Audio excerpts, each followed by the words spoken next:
Heads up. 7-Up. Duck, duck, goose. You were just supposed to say duck, duck, then I'd say goose. I don't know what to do now. Sorry, you're my wingman, goose. Well, what? He's saying that you die in in an exercise. Hey, I haven't seen that movie. Don't You go haven't spoiling seen anything. Top Gun? Yeah, I haven't seen it. How do you know that Goose is the wingman then? Because I've heard I'm your wingman, Maverick, and I know that Maverick is Tom Cruise's character, I think. And Goose is the guy from ER. Is he? I mean, I also haven't seen ER, so maybe I'm not that attached to him, I guess. But still, don't let me know he dies. Well, I'm Wait, sorry. Goose dies? You're shitting Great, me, right? Neil. You ruined it for 2 people.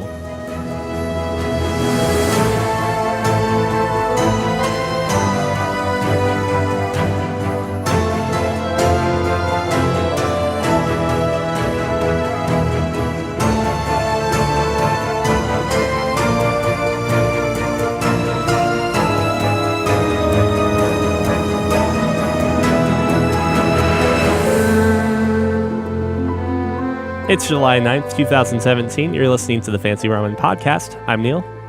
I'm Cuki. And I'm Scott. Before we get into the thick of it, we've got a couple corrections we received this past week. If you happen to have anything for us, you can always send them in to podcast@fancyramen.com or leave a comment below if you're on YouTube. This one comes in from Brent in Grand Islands. Hey, Fancy Ramen. In episode 22, Neil uses the term Necro-Cannibalism while the group discusses the Diablo 3 necromancer. What makes the act of devouring corpses necro-cannibalism when you are a necromancer? Assuming the term was used improperly, what would necro-cannibalism actually be? Yeah, that's a good point. I think I used necro-cannibalism incorrectly there. If you're eating a corpse, that would just be cannibalism, right? Right. Is that what the power or ability is called, is Necro-Cannibalism, though? No, I was just using that. I was just saying, I was asking that because the power devour, the context of it is that you're eating enemies' corpses. Cookie can correct me if I'm wrong there. Nope, that is correct. You are eating the corpses of fallen enemies. So his question, necro-cannibalism, I guess, would that mean that you're eating the corpse of the undead then? Or you're eating an undead enemy while it's still functional? I would say living, but it's obviously not living. I mean, if we're gonna argue about these imaginary semantics, it would make more sense to me that it would be the eating of the corpse of an undead, I guess. And if it's cannibalism, doesn't that make your necromancer an undead as well? Like, cannibalism means it has to be like consuming like. But if the undead character or thing was originally the same race as the cannibal or as the necromancer, would that not qualify? Once again, that's totally the semantics there, right? I think it could probably go either way since its species hasn't changed, has it? Maybe. I like the idea of a necro-cannibalist eating other necromancers who just happen to also be undead. Covering let's all go of for our the bases. most complex. Yeah. But we can guarantee at that point that is truly necro-cannibalism. Yeah, Yeah. I think that would be really hard to say it's not. The more caveats you've got in it, the more specific you can drill it down, the more likely it is to be right. Kind of like that German word for a captain of a boat's hat while he's sailing on a specific river. I think there's a word for that. I don't know that one. That sounds bizarre. Captain of a... Sounds German. Moving on, we have another correction. Either of you guys want to read this one or should I? Oh, I can read it. So this second one comes from good old Dave. Hello, Soggy Lo Mein podcast. I want to emphasize the relationship between the Japanese 1989 movie Sweet Home and the Famicom game released in the same year. I can't find the exact source for this, but I remember reading that development for the game started before the opening of the film. The film's director, Kiyoshi Kurosawa, oversaw the development, and Juzo Itami was the producer of both. Tokuro Fujiwara, director and designer of the video game, also served as a producer on Resident Evil, which, yes, started as a remake of Sweet Home in 1993. While the game would ultimately take a new identity, several of the key characteristics of the franchise were actually pioneered in Sweet Home, including the door-opening animation loading screen, the appearance of safe rooms, the reuse of old environments or backtracking, and even the ridiculous puzzles and limited item inventory. Resident Evil Zero even has character switching and character-specific skills, even more reminiscent of its predecessor.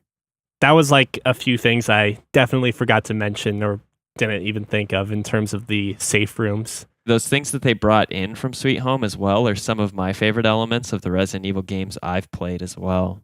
The safe room is obviously a real key thing. It's nice to have that. And the limited item inventory, how Resident Evil later had it, where you had to essentially manage and Tetris your items into your carrying case or whatnot. That was always really fun. It's funny though, because when I think about the safe rooms within Sweet Home, at least I'm pretty sure I know the rooms they're talking about. They're essentially these square rooms that usually have items in it, but they're not always safe because occasionally you go in and as soon as you walk in, like rivers of lava or water break through the walls and it becomes a miniature puzzle, I guess, of how to get through. And in certain safe rooms, if I'm calling them that, you end up finding like skeletons and the reoccurring survivor or victim, if you want to call them that, but these humans that are missing their legs crawling on the floor. But yeah, Neil, these don't sound safe at all. Neil, these are definitely violating some OSHA standards. I understand the connection here. When I read this email, I was like, okay, I can see that because they usually have like 4 or 5 items that are not necessarily indicative of items you absolutely need, but they serve as a way to store items in their place. Like you can't just take an item that you know you'll need and drop it on the ground. You have to find an item to replace with it. So oftentimes, if I want to put something down with the expectation that I'll come back and get it, I'll look for a room that might have a healing item, pick up the healing item in place of the item I'm hoping to store, use the healing item, and then that frees up an inventory slot. Kind of convoluted, but granted, again, this is 89. Right, and at that point, I mean, you are kind of metagaming, so yeah, and you can make it as convoluted as you want if you can successfully do what your goal is. I did end up finishing Sweet Home with Tiffany, like the day we did the last podcast, episode 22, and I would definitely say immediately after we watched the film, and the film's kind of crappy. The director Kiyoshi Kurosawa, I was looking at some of his other works, and he actually seems to be kind of prolific. Like overall, pretty cool game. The movie gives it a lot of extra context in knowing what your characters are and why they have certain things. Like you are a TV crew filming, essentially like doing a TV special, and the vacuum as we saw it was actually more elaborate cleaning technology or equipment to clean these frescoes. But yeah, overall. And my character has a lighter just because he's a heavy smoker, or... So that's the thing. I don't even know if I ever see your character smoke in the film. I could be wrong, but he's kind of like he's the not the executive, the producer of the TV show, and I guess they needed to just give him some sort of gamey thing to make him useful. Maybe he's actually a pyromaniac and he's like just hesitating from setting the whole home on fire the entire game/movie. God, part of me was thinking it would be so much easier just to set the house on fire and be done with it. Set the fresco on fire. But anywho, that was a game. I'd recommend it if you're looking to go down memory lane with a Famicom or a Nintendo emulator, but obviously doesn't really live up to what games are now. So, have you guys been doing anything exciting this week before we start talking about video games? I got my ass beat by a hammock yesterday. Go on. Yeah, okay. I wanted to see if the hook landed. So I recently, I've for a very long time wanted to get like a 3-liter bladder for my backpack or whatever. Essentially, I want a Camelback, but I didn't necessarily want to spend the name brand price for the Camelback. So I found a really nice like substitute, and I borrowed a like trail backpack from my dad. And so I was testing out this new backpack because it's been like 100-degree weather for the past week up here. And it's just like direct sunlight and super hot. So you dehydrate very quickly. And I thought, oh, it would be really nice to go out and like read a book in my hammock like I like to do when it's not 100 degrees. But then I can cool myself off in the shade and have a nice drink with the backpack and like little reservoir just on my back. This'll be brilliant. And so I hop in the hammock, but the problem is I don't want to put a bunch of weight on the actual I don't know what you'd necessarily want to call it, the reservoir's like bag, because I don't know, first off, how much pressure it can take, and I also don't know how smooth the interior honestly is, so I don't want to like accidentally puncture my brand new like reservoir. So I kept my weight, I think, a little too high up and forward. So when I jumped into my hammock, it essentially just did a full 180 and flipped and threw me against the ground about twice as hard as I jumped in.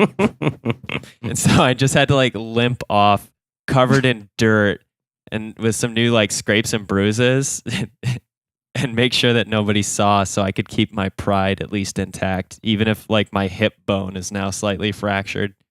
Are bottles too faux pas for you?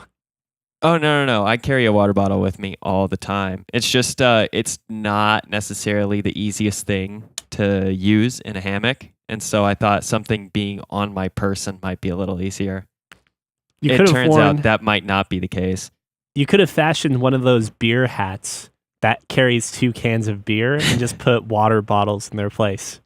I think that is a faux pas. I'm probably not going to do that anytime soon. All right, fine. All right. Perfectly reasonable, functional. I'd rather carry the backpack instead of on my back than on my like stomach like a baby Bjorn, and then just do it that way, so I don't have to worry about putting pressure on it when I lean back. How high is this hammock? Like, can't you just have the backpack on the ground with the hose extended up to you? No, I have the hammock up pretty high. Because that makes even more sense for when you jump in. I mean, I like it that way. There's long grass around there. It tickles me if I have it any lower. How high is the grass? Like 3 feet? Yeah. So I have the hammock up like 4.5 feet. Jesus. Yeah, you just lean into it. Or I promise. In Scott's case, I've had no issues with it whatsoever, except for this very last time, and that's because I was trying something that maybe required a little more finesse than I gave it, and I just haven't had the bravery to try a second time. I don't mean to laugh at you, Scott, but that's funny. Thanks. I mean, I kind of expected you guys to laugh. That's why I brought it up. This is an event that's totally fine to laugh at. I don't have some like horrible disease or anything. My hubris threw me against the ground, and that's laughable. What about you, Cuki? Now that you're done with your testing, have you been able to resume your lifestyle of nerd culture and gaming? I'm getting a little bit closer into it. I recently purchased a 360 camera, the Samsung Galaxy S8, and a couple of new games. But last night was a night of Das Boot. Oh, at Crescent Moon? Yeah. Crescent Moon. Crescent Moon. Have you gone there? Did you go there, Scott? Yeah, I've been there a couple times. Their soup is not horrible. Your boot, did you end up getting the Optimator. It's the Optimator. I'm trying to remember who makes it. I think it's Spaten. It's Spaten. Okay, yeah. The Optimator? That beer rocks. It's also a pretty high alcohol content, though. It's pretty high, and it's also very flavorful and dark, so a lot of people tend not to like it. But for those of you, or for those people that like beer and like, your darker, thicker beers. And when I say dark, I don't mean Guinness. That's actually really thin. Optimator is awesome. It's not like a what is it? Like an imperial stout either. It's still a step below that in its alcohol content and its like weight, I guess. All I know is that we went through 3 boots while me and Lizzie were there, and I got the name of one of the boots. Oh, the Optimator. But the one boot that I really, really liked was the Welhensteiner Hefeweiss beer. Hefeweiss? Yes, the Hefeweiss. Yeah. Sir. It's like butter beer-ish. It's good. It was really good. It was light. It was flavorful. It was nice. Yeah, Hefeweizens are great. I think they're awesome for just about anything. Like they're a very mid-road beer, so to speak. Like I don't think there's anything too offensive about them for any palate. But there's still more flavor, right? Like compared to a Pilsner. Mm-hmm. Are you going to upgrade to having your own Das Horn sometime, Cookie? No, I don't drink beer like that. Besides that, Spider-Man today at some point. Oh, nice. How about you, Neil? You're going to see the movie Spider-Man? He's going to be Spider-Man. That was actually my plan, but now I think about it, the movie sounds safer. I'll just go see the movie. I'll go ahead and squish this radioactive spider I keep in my house. Oh, wow, I didn't even realize it came out. I'm curious. I'm curious, but not so curious. I'm more excited about the game than I am the movie. Me too. I mean, the game makes me excited for the movie, and vice versa. Donald Glover's in it, but he's not Spider-Man. Not yet. And he's also not Miles, though. Apparently, it turns out. Who's Miles? Miles Morales? Is that a friend of Peter Parker's? No, that's Black Spider-Man. Wait, Hispanic Spider-Man. Wow, you're Black Hispanic. You're out of the times, Scott. Oh, I'm so out of the times. Yeah. Next, you're gonna say that there can't be a female Hulk or a female Thor. I thought you were gonna go with Thor for that one. I chose the Hulk just because I've heard so many good things about the She-Hulk comic. Now you're gonna say there can't be a Black Captain America. I wasn't gonna say any of those things, but now I know not to. Spoiler: Black Captain America is dating female Thor. Ooh. As for me, nothing too exciting. I've just kind of been trying to find new games to play, and I've been on a kick with some of the more obscure and less known games for Nintendo and Super Nintendo. I think partly the SNES Classic got me into that mindset. So I ended up playing a game called Terranigma for the Super Nintendo. And it's one that was never released here, but it did have European releases that were in English. And Terranigma is basically this Zelda-inspired action RPG that has some interesting takes and features. Like, for one thing, you can jump, but it's still the same top-down view. The protagonist also has different attacks based upon their jumping state and whether or not they're running and jumping. And it also introduces spells in a way that Zelda doesn't really ever accomplish too well without the use of wands, I guess.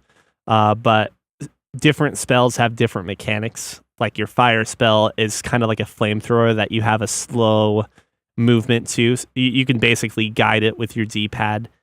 And then your ice spell is a standard projectile to go into say a few. But what drew me to this game was that it was basically hailed as having an excellent story and exciting plot twist. Before I go any further, I'm going to just spoil the fuck out of this game because I don't think it's really worth playing, and especially not for the story.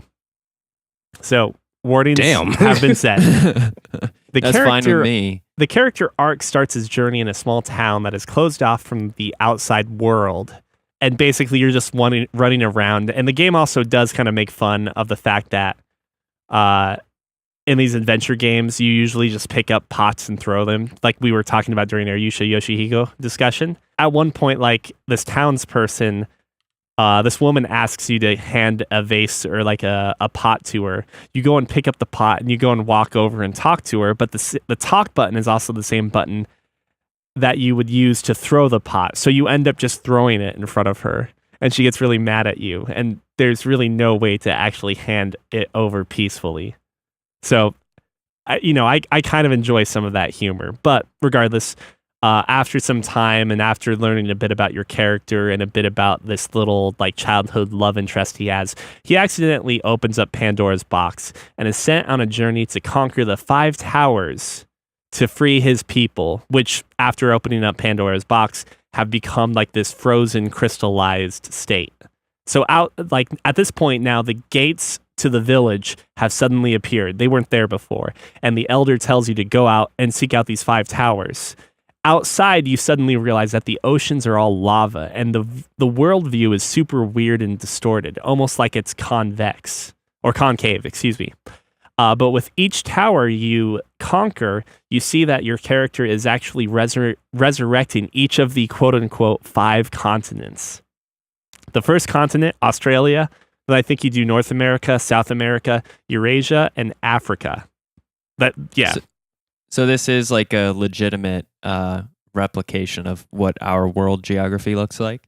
The interior is... Oh, well, I just fucking ruined something. But the world that you're actually on is not. You're in this icy landscape with lava oceans that is completely unlike Earth geography.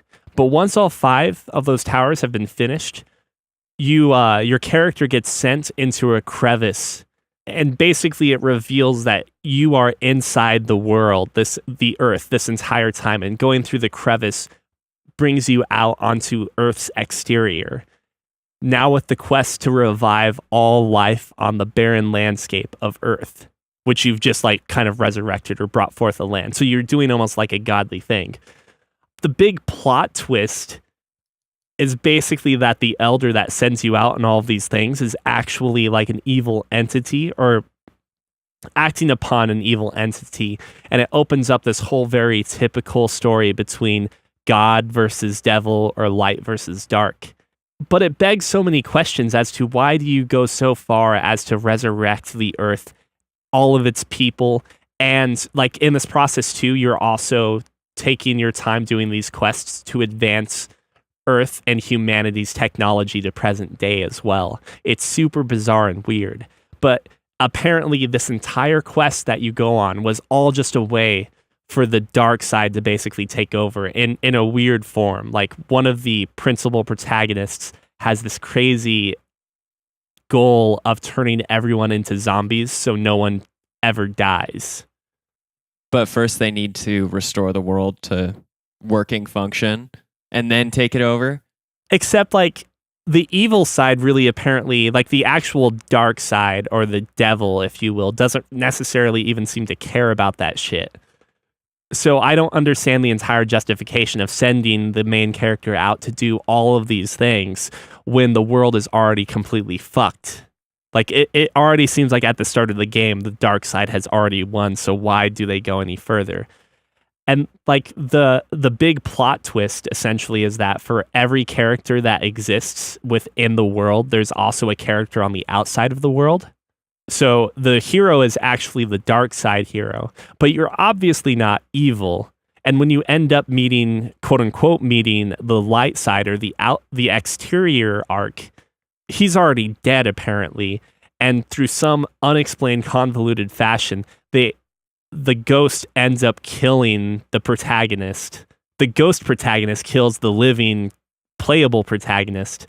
And then you end up getting revived as a baby with both of those halves assumedly being formed. But like just to illustrate how dumb this plot is, part of the story involves Lee Christopher Columbus, discovering the actual Pandora's box, because the box you open up at the start of the game is technically the dark side version of Pandora's box, and being tortured by Queen Bloody Mary to disclose the location of the box and presumably killed. Like, yeah, I don't know. It I really, think if you condensed it into Cliff Notes, it could be really funny, honestly. it is extremely funny. Like reading the yeah, as you say, the Cliff Notes version of it. It's so bizarre and stupid. And part of me is just wondering, like, how do people think this is one of the most underrated Super Nintendo games? And are all Super Nintendo plots or stories this poorly written? Because, there's definitely an improvement. Like Nintendo, you're only given so much narrative control and power. And as we've gotten further in time and technological advances, like now PlayStation 4 and Xbox One games and PC games, obviously, are on the level of giving you a story that I consider to be more powerful than movies at times when you utilize properly. Totally agree. Yeah. So, question, Neil. Yeah. You decided to play this game because it was hailed as having an excellent story and being a hidden gem for the Nintendo. Do you think that since you now have the ability to play games that rival movies, that those excellent stories from back in the day would actually, stand the test of time? That's kind of what I'm wondering. Like after playing that, now I find myself wanting to go back to games that I've hailed as having fantastic stories. To double check and see if that's actually the case. Exactly. Because having a fantastic story and having a fantastic story that arches throughout all of time, two different things. Right, and that's one of the things they don't necessarily ever explain, because it doesn't necessarily seem like your character is ageless, but he seems to exist on a plane of time that does not necessarily function the same as everyone else. Chrono Trigger is probably one of the best Super Nintendo games, if not one of the best games of all time. And I kind of wish I'd never played Chrono Trigger so I could actually go back and play it with an objective view to see, is this story actually good? Or is it just all the member berries? Right. Scott and I can't play Chrono Trigger and give it an objective opinion now. I can play the last half of Chrono Trigger and give it an objective opinion. I know I like the first half because I stole some stuff and they were like, hey, have you ever stolen anything? And I was like, no, I've never stolen anything. And then they show me What about stuff. this? What about and that I was like, chicken at the it fair? shows Cookie slipping things into his pockets, and he's like, look, Video game. Did you guide the dog back to? Wait, is it a dog back or no, a cat? Did you get the cat back to the girl? Maybe. I don't remember. I've played the beginning of that game like 4 times. It's just like, okay, now I know. Don't touch anything. God damn it. No, don't run into the fuck. You wouldn't believe like how Chrono Trigger has actually morphed the way I play games as a whole now. Like if there's just, let's say my character walks in, this actually happens in Terranigma. My character walks into a room, like the Elder's room, and there are 2 treasure chests there. I will not even go and touch the chests until he tells me, go take the contents of those chests, because I'm afraid of pissing off anyone in games now. Like maybe I give games too much credit, I guess. No, I think that's totally reasonable. I just encountered that with the puzzle in Persona recently, where I was like, I don't want to touch or look at this until I feel like it's a good idea to touch or look at this thing. Last thing I need to do is activate a trap right now. I'm out of coffee. What about the curry? I cannot, for whatever reason, this will be a really quick aside, but I cannot progress that confidant rank no matter how much time I spend with the boss right now. You're right. And actually, I'm sorry. I was about to say, the curry doesn't come in until after this part, Neil. Yeah, there's a hard lock on Sojiro's rank. So you can't. So I've been wasting a lot of time then. Yep. No, really not, because Sojiro's the best. One of the best. No, I've been wasting time is what I'm hearing. Yeah. Don't sugarcoat it, Neil. I could have been playing shogi. Oh God, Hifumi. Yeah, but we'll go ahead and depart from this tangent. Yeah, and that's all I really have to say about Terranigma. I kind of want to go back to some old games and see if I can find something that's worthy of being called a good story.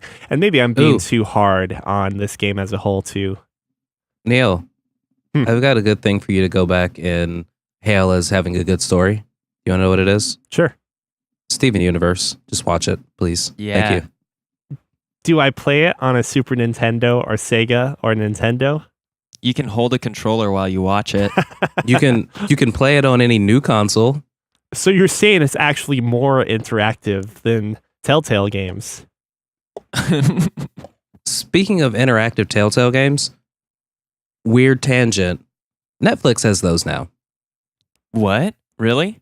Netflix has interactive movies that you use your phone and Netflix at the same time to go along the way. I think they've got a Puss in Boots episode so far, and they're planning on doing something else. I'm interested in seeing where that goes.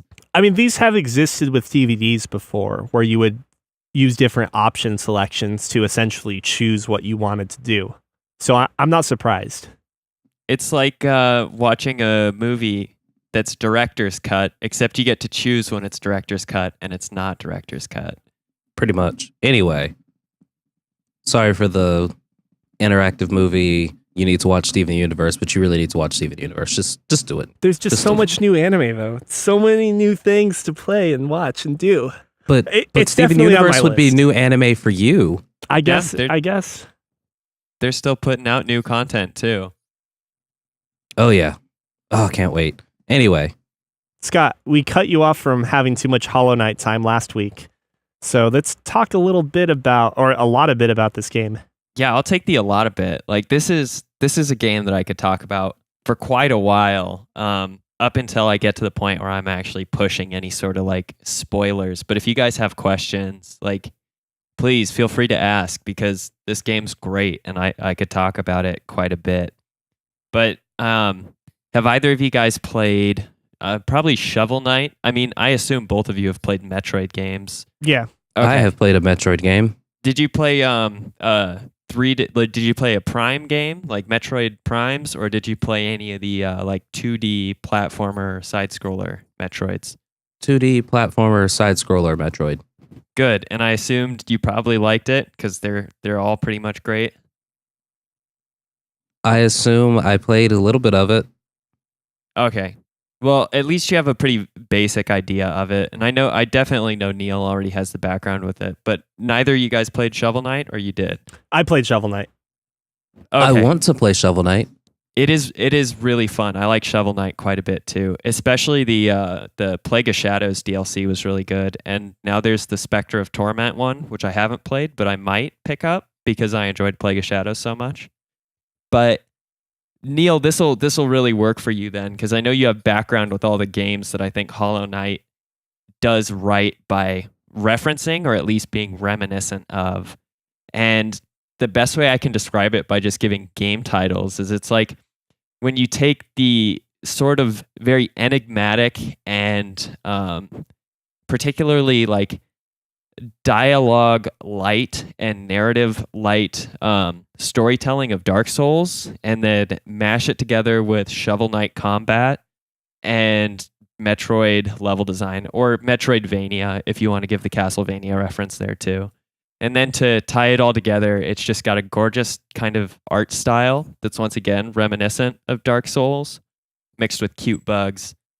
And it's just like this super unique and really wonderful experience so far with all those elements kind of coming together and bringing the strengths that they each, inherently have. The way that the game, I guess, starts out for like the setting is very familiar to us. It's a kingdom in decay, and your hero is from some unknown origin, but he seems to be at least somewhat selected. He's a champion of some sorts. He's not just like a random wanderer or traveler, because he's able to interact with some environmental like signs and things that pretty much qualify or hint at the fact that he is a special bug, even though he's tiny and pretty weak to start out at. And from there on, you're pretty much pointed in a direction, and they're just like, okay, this kingdom's falling apart, and you're supposed to do something, and we really don't know what. So and there aren't any bells to ring. So go ahead and just start hunting around in these like catacombs and underground passageways below this like rotting town. And that's more or less how the game starts out. And it's just a continuation from there of like exploration and encountering new enemies, picking up new powers and abilities that further allow you to explore areas with both backtracking and finding new maps. And then on top of all of that, as you progress, every once in a while, you just get a small snippet of like story relevance or another hint at like what direction you should be going. And it's just enough where it allows you to have this kind of feeling of complete freedom when you're exploring. But the times I've actually felt like overwhelmingly lost are very small. Like I always have a vague idea of what I want to do, even if it turns out to not be the right thing. I make progress in some other way that I can lean on later in the game. For like the level design, it's really wonderful. I think that there's really not anything I can think of that they need to improve for it.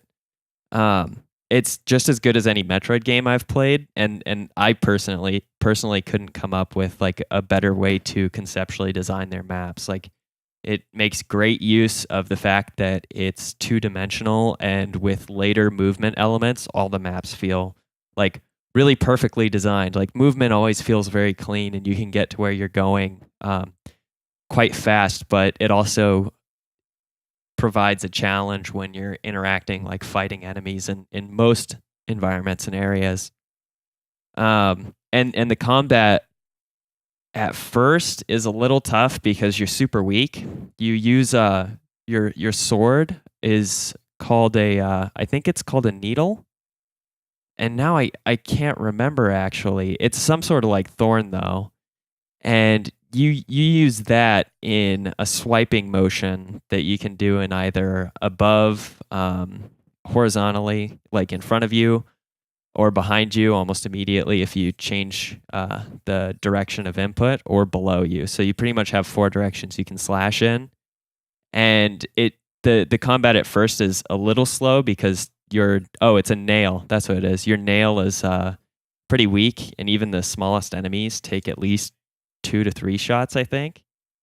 And so it's a little slow at first, but as it progresses and you're able to strengthen your nail, combat's really great because it's very quick in pace, but each enemy you have to utilize some kind of unique tactic normally to ideally beat them and survive with the enemy and the environmental hazards and maybe the number of enemies in an area. So it's very similar to that Shovel Knight combat where there's kind of a strategy to approaching every single enemy. And when you have a mixture of enemies of different types, then the way that you approach it becomes that much more challenging, which is really nice as well. Have either of you guys seen like any of the art for it at all? I've watched you Yes. play, but are you talking about like design? I'm just talking about the art that is in the game, not necessarily like concept art or like what you'd see in a design book. But what did you think of that, Neil? As far as do you think the game's pretty? I do. I was first going to ask if you're not changing weapons, so to speak, are you doing anything or upgrading them in ways that changes the animation to expand upon your reach or anything like that? So there's a cool system that is, I believe they're pins is what they're called, but it's a system in which you can equip pins and they will allow you a different like modification or benefit. Another thing that's very similar to Shovel Knight, because Shovel Knight let you do that as well. You could slightly modify the effects of like potions in the DLC Plague of Shadows, and I can't remember if for original Shovel Knight it was just you adjusted like what special items you were using. Do you remember actually if there was any way you could modify what the shovel's effects or actions were? I don't recall it changing the animation itself. Okay, But yeah. I can't remember. the animation for like the nail, the only thing I know you can do to alter that are there are pins that'll give you enhanced reach later in it. And I think that just changes like the size of the animation. Like you can reach a little bit further or and I don't even know if the animation necessarily itself, like if the I don't know if the actual like depiction of it on the screen gets any larger either, or if you just notice that it reaches, like this is 5 to 10 pixel lengths longer and where you can hit at Sure, for the yeah. effect. And the addition of any other like moves for combat are often gained through different abilities or powers. So I've found like an ability for your nail that lets you kind of charge it up, and you can more or less do a spinning slash, kind of like in Legend of Zelda, where you hold the charge and then you release and you cover both directions around you horizontally. And then you can also continue it kind of like the whirlwind slash, where if you keep tapping the button, you'll actually continue the spin for a little bit. And if you use it in midair, it's cool because you can have a little helicopter effect. Like there's a lot of detail that seems to go in all the different ways you can utilize abilities and movements together, which is really nice. Like it's a very, very mobile game as far as the fighting goes. With the pins, I'm trying to think of anything else that's really of note there. It takes a while to actually upgrade your capacity on what you can do with the pins. Oh, you know what? They're also very similar to rings in Dark Souls. If you okay, yeah. yeah, if you have any familiarity with that, it's very similar to the rings in Dark Souls in a lot of ways. Like some of the effects are pretty similar too.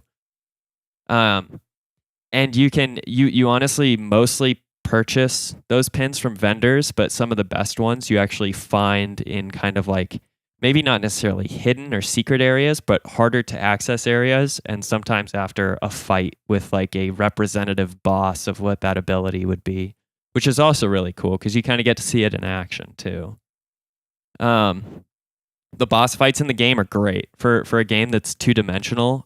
I feel that sometimes it's very easy to run into kind of creating bosses that feel very similar, which can make a stagnant experience because you're like, oh, I've just fought a harder version of this and there's one more pattern that's added, which doesn't really make it that challenging. But I've encountered quite a few unique boss fights and they're all very different. The way that I've had to approach them is very different. And if either of you guys play this game in the future, there's one that I'd love to talk about, but I won't bring up as far as trying to keep this pretty spoiler free.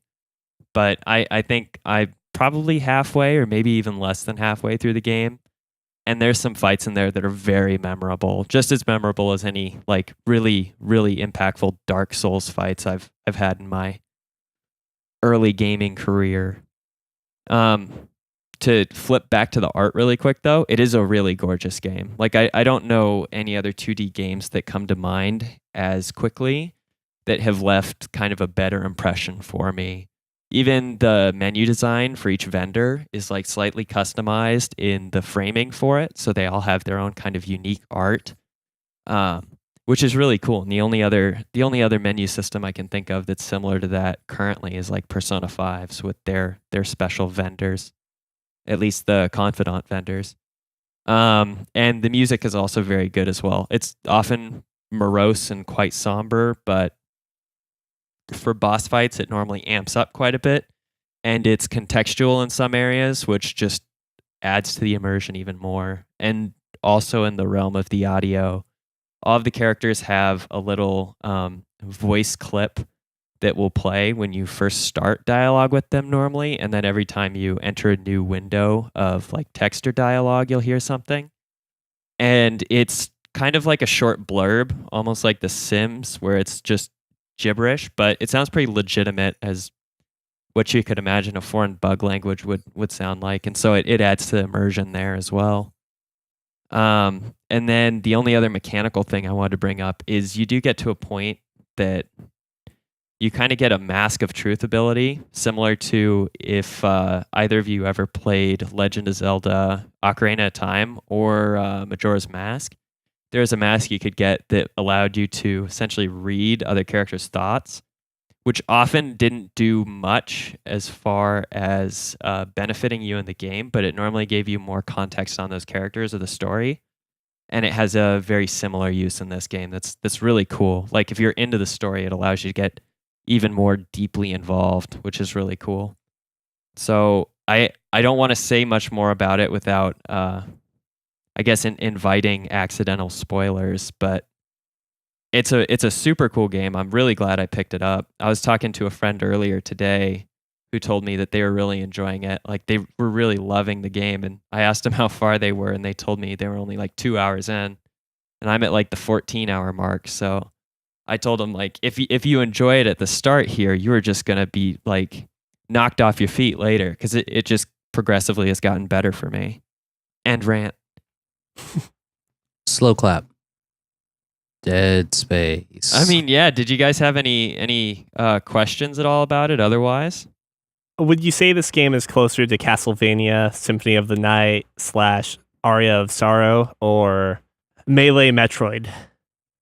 Oh, I haven't played Symphony of the Night though, which is an issue because I don't know what the difference between that and a Metroid game that has, just melee instead of a ranged attack. Then it feels a lot like Metroid in the fact that like you start off and you get a little bit more functions with your way to attack, or at least your strength of attacking, and a little more just like key items to progress forward, like when you pick up a Varia suit or something like that.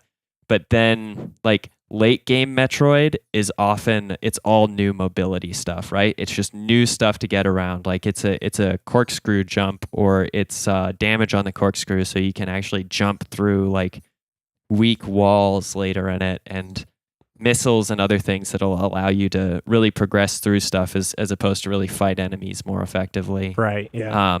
It definitely follows that path where it's like the combat upgrades much less frequency at a much lower frequency than the actual abilities used for like traversing the map and accessing new areas, which also have a combat use, but I honestly find that I'm using pretty much the bare bones melee stuff more than the special abilities I've acquired for combat. And the special abilities I use mostly just to get around from place to place to explore new areas. And their area design's really cool too. Like I've really found every part of the map I've gone to is very unique, and it's really cool whatever the like main idea or environmental hazard is for each area. It's just a super cool game. Like I just want everyone to play it and talk to me about it, honestly. It's keeping me from getting back to the long dark, which is, I mean, that's an achievement on its own. Well, speaking of the long dark, do you want to talk about that before you touch Uncanny Valley, Cookie? No, because it has a lot to do with the other game. Have you owned this particular game for a while? Nope. So the PlayStation Midsummer sale's going on right now. So it was like $3. Is it still going on? Yes. And I was like, okay. I feel like playing a game that's visually pretty. Some would say it's got a little bit of Uncanny Valley going on. It doesn't actually. It's pixel art. Not much to really say about it as of right now, because I'm not 100% sure what's going on. Game does absolutely no hand-holding.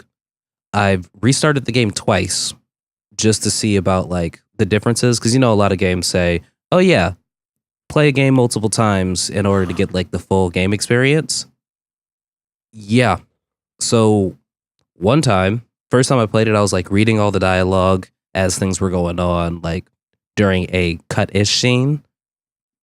And I didn't get through all the dialogue, but we got to our destination, so the guy just stopped. There's a lot more dialogue there. Via the second time, I kind of like skipped through everything because I was like, okay, I don't really want to go through all this dialogue again. But then I skipped through all the dialogue, and there was still like a good minute worth of driving left. So we just sat in silence, driving. So it was kind of like Metal Gear Solid 5. Yes. So Game does absolutely no hand-holding whatsoever. It's just like, okay, this is kind of the tutorial phase. Your shift starts now. Is this an adventure game, a survival horror game? Let's talk about the appearance of the game for a bit, because we know it's pixely based, but from what little I've seen, there are also, it takes place in like modernish times, a modern setting, and there are possibly monsters or other terror-based things. What I've gotten so far is you are a security guard that just got into town and you work the night shift in this building that is completely empty. You also suffer from night terrors when you're dreaming. And I've honestly just gone through my restarting the game once because, my God, I don't know how to end my shift properly. Basically, first night, you're just walking around. You have to do a couple of rounds in this building. And then you just go to bed. And then you go to your next shift. But you can't fall asleep while you're in the building. Otherwise, you'll wake up late for your second days of work. I don't know what's going on, man. What? I'm so confused. It's so monotonous. And it's just like, you're a security guard. It's kind of terrifying, though. And I can't explain why or how, because those monsters that you saw probably in pictures that you've seen of it, those were chasing you in your night terrors. But like at the very beginning of the game, your character says, oh God, these night terrors need to quit plaguing me, yada, yada, yada. So you know it's not real. And depending on what you do during said night terrors, changes how you experience the game as well. So I don't know what's going on. Interesting. So do you just, since you know it's not real, do you just hang out then? Like, don't even worry about it? Kind of, but I also want to like explore my dream state. So you've got like a certain amount of time before the night terrors like kick in. So you're dreaming. You don't know if you're dreaming. Actually, I think I can figure out if I am dreaming, but you don't know if you're dreaming until you hear this and you're like, oh God, what's coming after me? Oh, obviously I'm dreaming now. Night terrors. So, I don't know what's going on, man. So if you have a night terror about like somebody breaking in and stealing from wherever you're guarding, you're gonna have a really hard time determining if that was real or not. You might lose your job because you were trying to ignore the night terror when it was actually somebody coming in and looting the front desk. Could be. I don't know. I honestly don't know what's going on in this game. Like I said, just got a short blurb about it. I've got maybe a good 30 minutes into this game to an hour. Yeah, it exists. It's pretty. I picked this one up for like a Humble Bundle sale or something a while ago, and I haven't played it yet. So I think I will install it as soon as we're done playing, or as soon as this podcast is over, and give it a whirl. I could dig it. I also picked up How to Survive 2 for a little bit of survival action co-op wise with my older brother. I don't know how to survive, honestly, in this game or the Long Dark. One's got zombies, one's got wolves. Yeah, I was really worried about you the couple times we were talking on the Discord while you were playing, because it just sounded like every time you solved a problem, the game decided to throw a wolf or a storm at you. I'd like to point out, when I saw How to Survive 2 on the docket, I kind of thought you meant the Long Dark, and the next item listed, like the Long Dark, see How to Survive 2. I thought that was Scott's correction, like saying, no, this is the game's title. I like that. Nope. How to Survive 2 is a co-op experience zombie apocalypse game where you're using crafting and doing missions and stuff. I don't know. There's things going on with it. And if you don't kind of look like you're from Mad Max or one of the warriors in WWF, like back in the old day, then you're doing things wrong, I take it. Yes, but it's also kind of hard not to look like either of those two things. But yeah, so played a little bit of How to Survive 2, and Scott, you were with me. I think you were with me the last time I played The Long Dark. Was that when you drank a bunch of dirty water? That was when I drank a bunch of dirty water, but I survived that, if you recall. Then there was the storm because of the wolves, and then I finally I shot that deer, And then I found out that I killed the deer later, the next day, because it was just dead. Did you And- like empty a clip on that deer? You didn't like put a bullet into the deer. You like filled the deer with as much bullets as there was venison, right? I filled the deer with maybe 2 bullets and everything else missed. Missed real bad. Oh, you gave the deer a couple warning shots. Yes, and it bled to death. I found its body. I was super hungry, and I jumped off a small hill Oh, that's And- right. I do remember this. and sprained both my ankles and one of my wrists. Yeah, I should come up for Cookie's defense here too. That you start out an amateur at everything. Like you suck at making fires, you suck at cooking, you suck at sewing things together. Like you're bad at everything, or at least a novice. Oh my goodness. No. He just refused to start the fire. Yeah. Cookie's He just guy was like refused to lighting stop the matches fire. and throwing them in the snow. Like, we're gonna burn about 3 for good luck, and then we're gonna try to light a fire. It was so bad. I will say that you missing a lot doesn't surprise me if you're any distance from the deer, because when you start off with the rifle, it's actually pretty hard to be accurate. And I think once you get to like the second or the third skill level, which doesn't take super long, it takes just a little bit of hunting, then it's actually about as accurate as you would expect it to be in a game like this. But beforehand, I mean, I just run up to the deer, stand next to it, and fire the gun. Like, in a way that if I had massive recoil and my reticle was like half the screen, it would still be hitting deer. So, you kind of have to do that with the rifle at first. And don't even get me started with the bow. The bow has the worst accuracy when you start. Like, even if you line things up perfectly, there's still a random chance that the bow will like shoot an arrow slightly to the left or right on top of that. And so any of your aim can just be thrown out the window immediately when you're unlucky like that, which is only, like 70% of the time. Or if the percentage of me starting those damn fires with that one guy, 99% of the time. Oh my God. Yeah, when it comes down to that, I just go ahead and like roll a new sandbox. I'm like, all right, the guy is unlucky this time. I'm going to play the girl this time. That's what I was telling Cookie. I was like, I normally just swap between the two character like gender options, because by the time you die with one, you feel like, maybe they were unlucky. We'll try the other one and see if they fare better. That guy, I'm never rolling a guy again now. Like, honestly, that was bad, Scott. I was using up so much resources just trying to light a fucking fire. Just trying to light the fire. Right. And once you're out of matches, like you're pretty much done. Like you either find new matches or you die. There's not too many other options past that. The other weird thing that I'm glad Cookie noted with me is so you did play a little bit of the girl for one of the sandboxes. And yes. Cookie and I both think that she might have more dialogue than the man, even though we know that for the story mode, Will Mackenzie, the bush pilot, is supposed to be the character for the story mode's first chapter. And I think it's a female for the second chapter, but it was still surprising that even when I was playing back one like update ago, the guy seems to have like half as much dialogue as the girl. He's just silently sulking because he likes to throw away all his matches. And the girl's just like, ooh, fire be nice. Ooh, Yeah, she's like, warm. fire. It's fucking cold. Build me a fire. A nice big fire. I'm So hungry. Yeah. She's always complaining. You always know what's going on with her. And I like that. She's like, oh, I'm hungry. I'm tired. I'm cold. I'm like, okay. I'm going to deal with your needs. And Never the guy's thought just, I'd die of thirst. Yeah.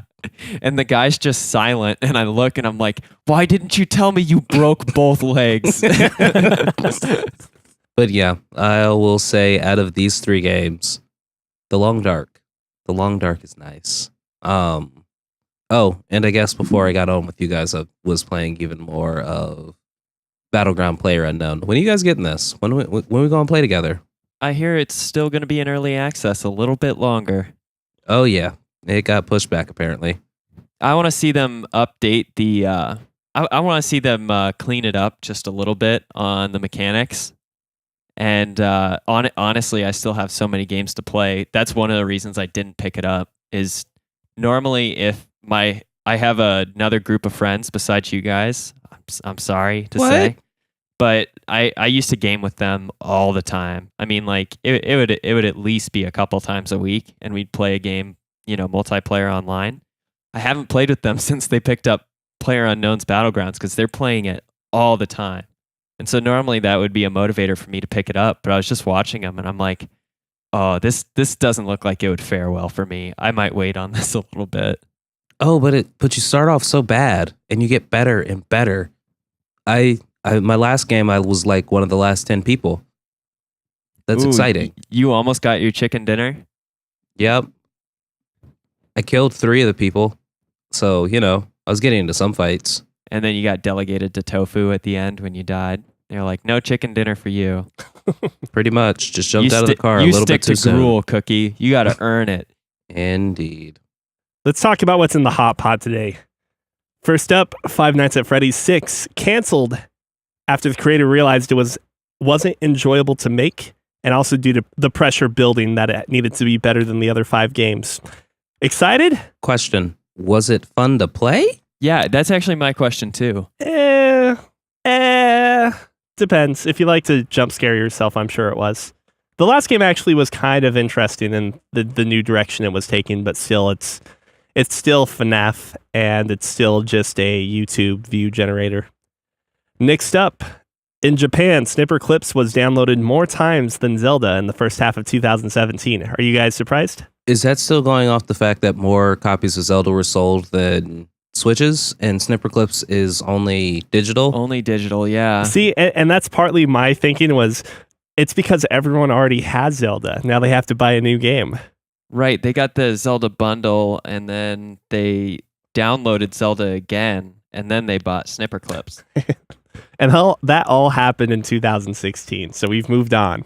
Are we moving on? Move on. We are moving on. Adding insult to injury, ZeniMax finds itself under another lawsuit, this time from singer-songwriter Dion Dimucci, for $1 million for wrongful use of his song The Wanderer in the aptly titled trailer used in 2015. In plain speak, the original agreement for the use of the song included Dimucci basically being given the opportunity to view and reject the commercial before it aired, but he was supposedly never given a chance and now disagrees with the violence in it. Have you guys seen this commercial, first and foremost? Yes. I'm looking at this commercial right now. I see one instance of firing the gun, and it's at... Oh, no, I'm sorry. I see 2 instances, and one of them is shooting a Radroach, and the other is shooting a super mutant, and you don't even see... you don't see anyone wounded. Yeah, but you don't see the bullets collide. Does get, thrown back a little bit. But that's it. And if he's got a problem with killing roaches, this dude's he's allying with the wrong side. Roaches are awful. Yeah, it's interesting, especially just that it's 2 years after the fact. It either A, took him a really long time to be interested in seeing what his work came out to be. B, he took a very long time to get this lawsuit up and running. I also wonder if it has anything to do with his newfound role as what's the word I'm looking for? He's since moved on from then, that period of rock and R&B or whatever you want to call it, back in those 50s, 60s. And now he's a Christian artist and also a Christian advocate, or I'm looking for a better way to put that, but I'm wondering if that has something to do with it. More involved in that community? Yes. Well, then what I should honestly do is probably we should give him a heads up that he should try and get some of his content in the new Far Cry. Nice. I thought he was dead. No, not quite. Maybe he needs to get together with Scott Cawthorn of Five Nights at Freddy's fame, since Scott actually originally made Christian games before he made Five Nights at Freddy's. Huh, that's quite the flip. And in advance, I do apologize if I do not actually know as much about Dion Dimucci as I thought I did or think I do. So, but that about wraps it up. Anything else in the hot pot you guys want to talk about? No, I don't want to talk about roach sympathizers anymore. Then I guess that about does it for this episode of the Fancy Ramen Podcast. If you'd like to email us, you can reach us at podcast@fancyramen.com. You can also follow us on YouTube, on Facebook. If you're feeling especially generous, you can also review us on Apple Podcasts or iTunes Podcasts, whatever form is possible. And what else am I missing, guys? I don't think you're missing anything. That's Except that it's been a pleasure recording with you guys today. As always, I've had an excellent time recording this episode of the Fancy Ramen Podcast with you guys. What are you doing? I was going to He's say... Neil, I'm Scott, and that's... Shinigami Tensei. Cookie That's Camille. Cookie.